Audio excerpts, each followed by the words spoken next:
So, what did we just watch? We watched Outbreak. Outbreak from 1995.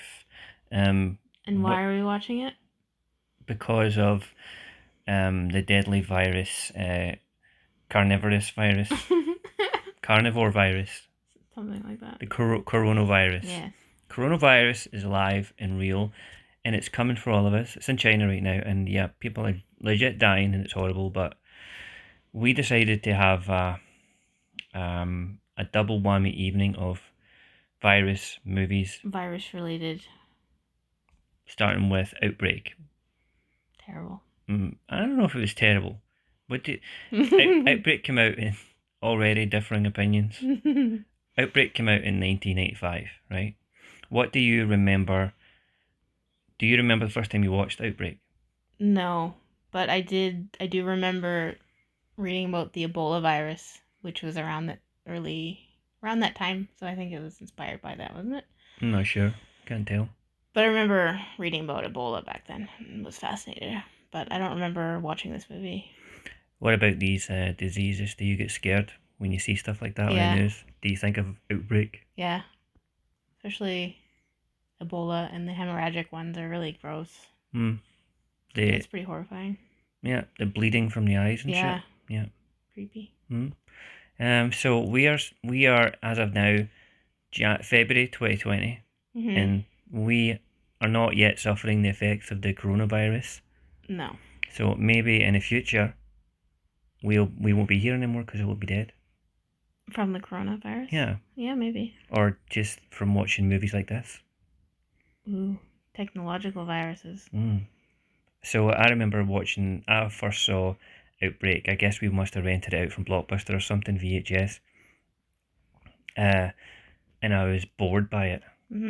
You know, we'd rent 5 tapes from Blockbuster and you'd watch them. And I was watching it in a living room, and I'd always sit in the front living room, sort of like not on a chair, but on a carpet, like spread out on the floor on the carpet, watching this. And this movie, this is one we watched, and I remember being so bored. It was such a boring movie as a kid.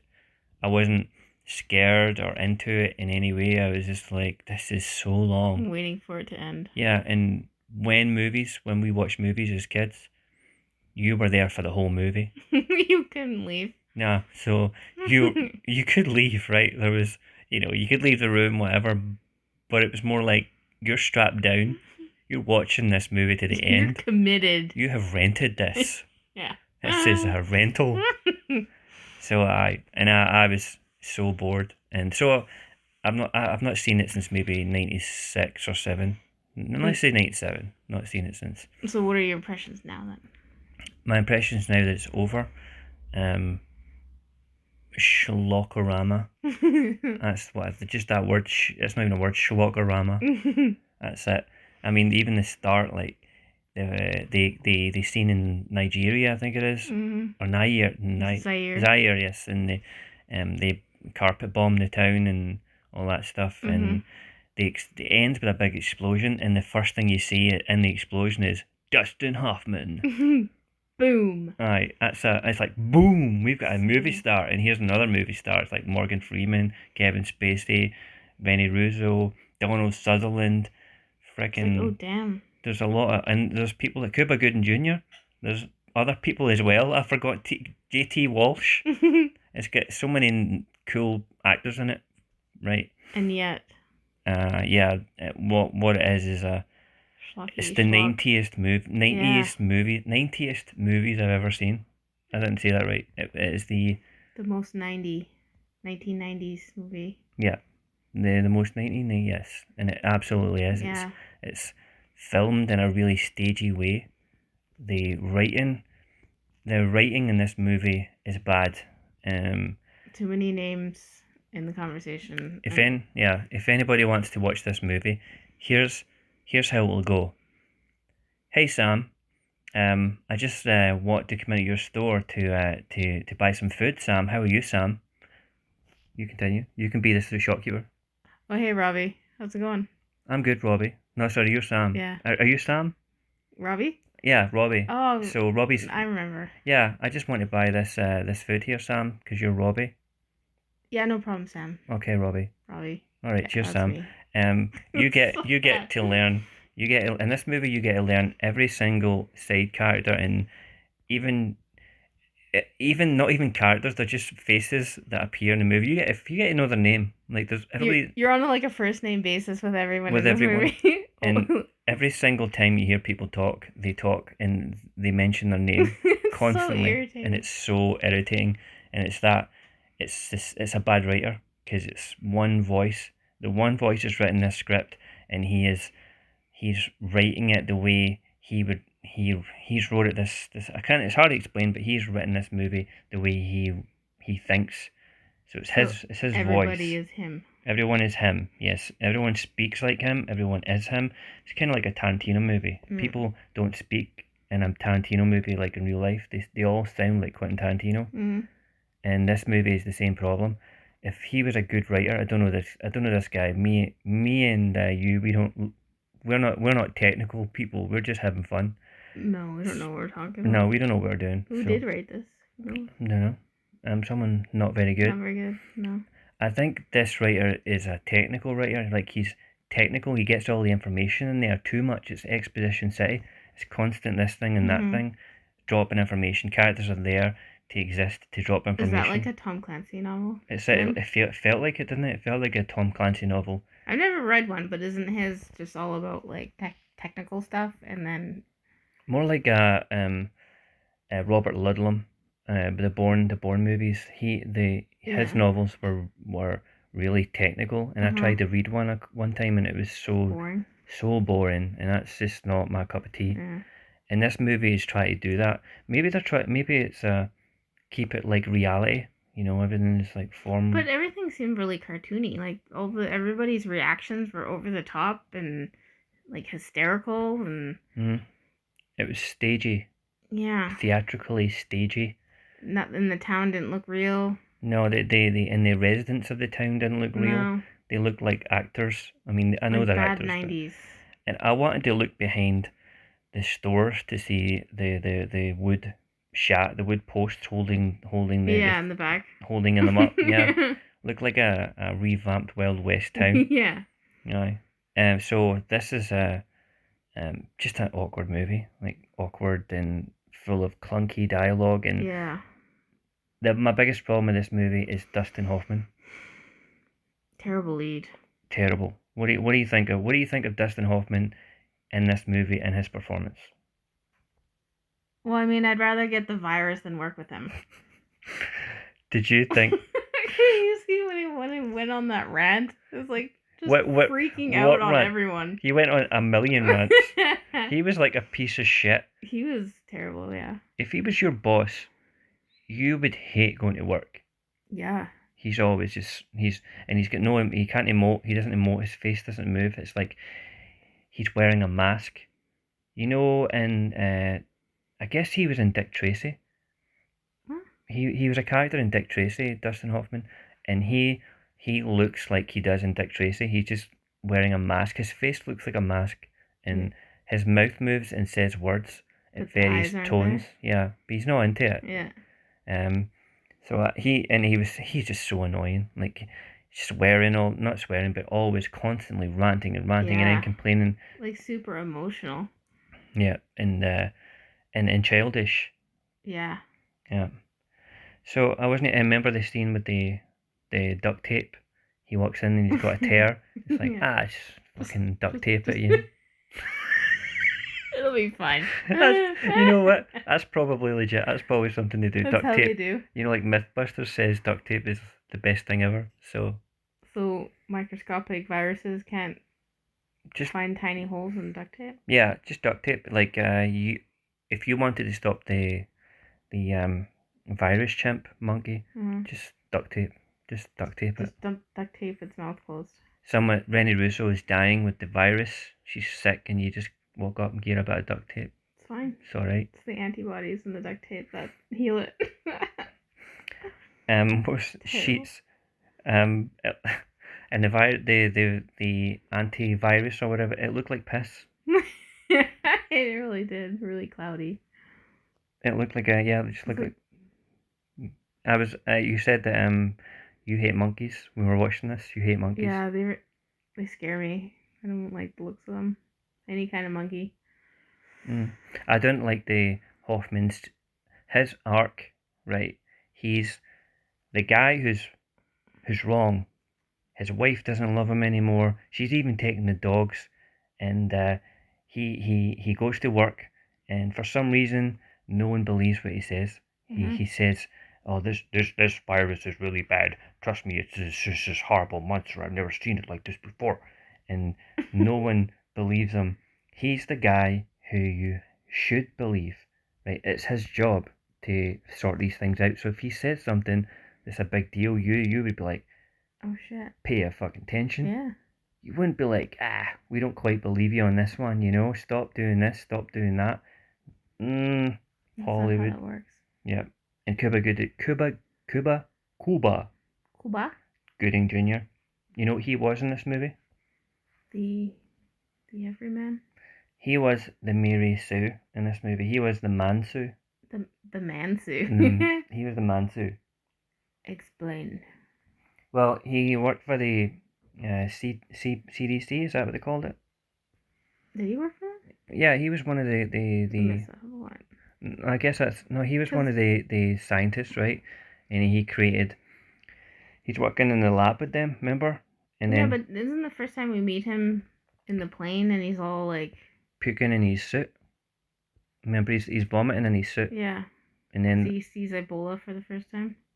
And it's like he's flawed. He's flawed. He's very green. He's puked in his suit, but after that moment, he is the hero of the movie. He knows everything about diseases. He flies helicopters forever. He can take the monkey and then just get a virus going in 3 minutes time. Yeah, he can get the antidote. So yeah, not too bad. And he can daredevil with a plane. Yeah. He's like full on board. He's like a Renaissance man. Other than so there was a lot of crap there. Like I said, the writing was all over the place. Dustin Hoffman was his face didn't move, but his tone of voice went up and just raised to show his emotions. So he was miscast. And it wasn't funny. And awkward. Yeah. Nothing worked. Like even the first scene where they like the dialogue is like suggesting something sexual, and then it just turns out he's washing his dogs. Yeah. Like I hate it. Just yeah. It's not funny. No, it wasn't funny. It wasn't funny.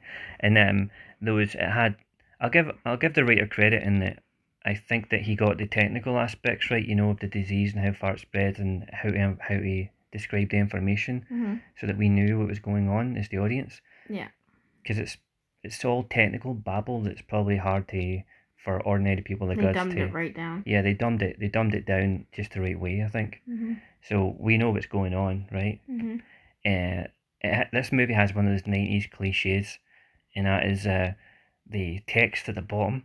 You walk into every room and there's a new text at the bottom, and it comes up for 2 seconds and you can't even read it. You don't even want to read it. Does it come up? Does it do that thing where it's like being typed? It's like I don't know. I can't remember if it does or not. I'm sure I heard a typing. And they always give you hours. Like they'll give you the pointless information of where you are, how serious this place is, and then the hours. Time of... American Pacific West time or whatever. I'm like, okay, this is weird. This is a technical report. Kevin Spacey. We need to talk about Kevin Spacey. Okay. Right. Well, you kept mentioning his hair. Yeah, they didn't dye it. It was too orange. I didn't believe it. I was surprised to see Kevin Spacey. I forgot he was in this movie. I was totally forgot, but he wasn't believable. He wasn't wasn't a believable character at all. No, they're all kind of cartoony and one-dimensional. And the scene of I was going to ask you if he even died in the movie. He was I can't remember. well. The He was last having a conversation with Rene Russo, and then was at the end of. It was basically just implied that he was just gonna die, and we yeah. don't need to revisit that. Okay, I guess that's it. I That's don't enough. know. I don't That's know if I no. That's what forgot. I'm feeling. I'm feeling that's the case in this one. Mm. You just sense that he's Okay, well fucked. he's yeah. Aye. The worst. Another bad part of this movie was the villain, Donald Sutherland. Yeah. He's there just to be a schlocky villain. And his motives are just bad. Yeah. Like unnecessary. His motives are stupid. Everything Donald Sutherland does in this movie is stupid, and Morgan Freeman is sitting there with the power to stop all of this. mhm, and he just keeps his mouth shut all the time and doesn't say nothing. It's like, what's your deal? And he's super good friends with, Dustin Hoffman's character. Mhm. So wouldn't you trust him more than like the powers that be? The guy who wants to destroy the town, or the guy with the antiviral in the town. And how remember when Morgan Freeman made that comment about like she's your ex-wife when he was No, like saying that his wife was dying? Well, mhm, it's your ex-wife. that was So, bad. what? What does that mean? Yeah, this movie had some clunky dialogue in it. Like they're supposed to be good friends. He wouldn't say that. When Dustin Hoffman announces it's gone airborne, it's moments like that. Bad. It doesn't. There's no impact. No, I'm kind of like, oh man, it's kind of like wah wow. And if you listen for the helicopters when they clash, the rotors clash, you hear the little comical Cartoon. like a railing, kind of like Warner Brothers kind of thing. Yeah. So the worst part was the villain, and he was so schlocky so that they could have a third act, a big finale, a big moment. That was Donald Sutherland's only purpose in this movie, so that they could have that moment at the end between Hoffman and the pilots. Oh right, I forgot again. They should have called this movie "Do You Read Me?" He says it all the time. What? The writer just repeats himself. All he does is it's like he had to fill like a word count. It's like I'll just put their names in it a lot, and Aye, then maybe it's like the more words in there, he gets paid more. yeah. Do you read me? Do you read me? He just repeats lines Over of and dialogue. over and over. Overall, I would give this movie. Well, it was and it was awkward. Even the ending is awkward. They've got Yeah, the Dustin last Hoffman scene. and Rene Russo. They share some awkward banter, They're gonna clunky. possibly reconcile. Yeah, the movie isn't even ballsy enough to give you an ending to that story. Yeah, It's just kind of like maybe, maybe not. and just yeah. Aye, clunky, clunky, clunky. There was one And good scene. Sorry, carry on. no, you go. There was only one scene in this movie that I thought was good. Which? It was the scene where they ask the town if anyone's sick to hold a blanket or whatever, a sheet outside, and then you start seeing the sheets hanging from everywhere. It invoked a feeling. A wee bit, a tiny smidgen. Wow. That was it. Yeah. The rest was Nice. Yeah. awkward, clunky, 90s, 90s. a product of its Obvious. time, Lazy. and overly long. It's so long. It just keeps going on, and I feel like I'm fucking dying watching it. Maybe that's why they made the ending really abrupt. Yeah. Like it just sort of ended. Let's get out of here. We've said our story. I bet you people in the audience in the theatre were watching this, and then it ended like that, and they're looking at each other, waiting for more. Yeah. You need to. It's like a wank. This movie is jacking the cock off, right? Am I gonna understand this? I don't know. Analogy. Carry on. It's jacking it, it's jacking it, it's jacking it, and then they've got you all riled up, and then the hand just drops, walks away. And you're like, oh yeah. You're like, whoa, whoa, whoa, whoa, whoa, whoa, whoa. We're not done here. We've got to see the town being resolved, everyone going back to their homes and embracing with their families. A happy ending, not just zip, cut it short. Leave that dick hanging. Unsatisfying. That's what the movie is. blue balled the audience. I was blue balled. Yeah. Dustin Hoffman's Blue Balls. Oh. So I would give this movie product of its time. Overly long, clunky dialogue, boring characters. J.T. Walsh was good. It's good to see. Always good to see J.T. Walsh in a movie. I guess he was a president. I'm not sure, but that was a crap scene as well. Anyway, I would give this movie. It was all bad. None of the people who were in charge seemed like they could do anything. And I don't believe any of them have any sort of. And J.T. Walsh was like, if he, let's just say he was a president. If he was the president, they make him a really good president because he hands out pictures of everyone in the town. He's like, let these faces be burned into your brain, because he's a nice guy. Because he cares. America. So this movie for me gets a 5 out of 10. It was mediocre. I also give it a 5. So what did we just watch? Outbreak, and we advise you not to watch it. So see ya. Bye bye.